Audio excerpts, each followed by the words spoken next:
We do want to welcome in Niall Stanage now, White House columnist with our partner, The Hill. Niall, thanks so much for being here.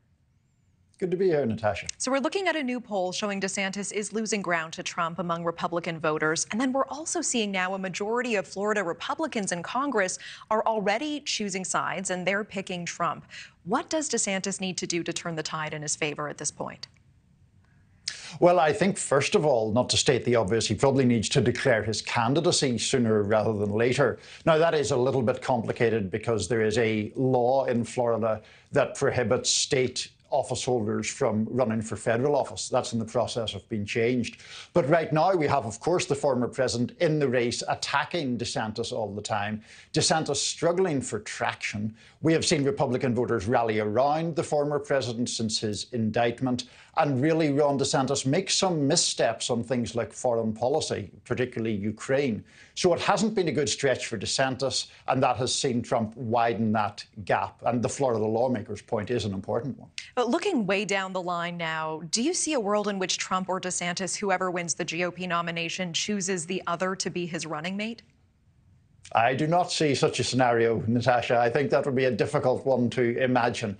Clearly, former President Trump is pretty salty about the fact that he backed Ron DeSantis as governor, and now DeSantis is shaping up to run against him.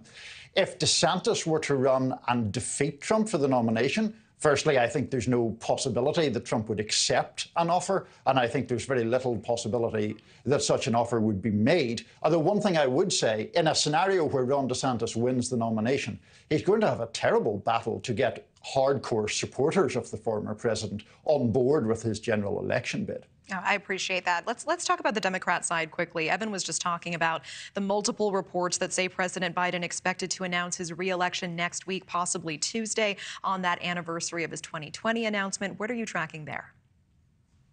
I think one of the things will be what kind of argument the president makes, assuming that video is released, as has been reported.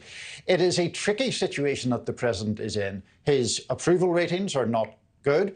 A lot of people are dissatisfied with the state of the country. So how does he get re-elected?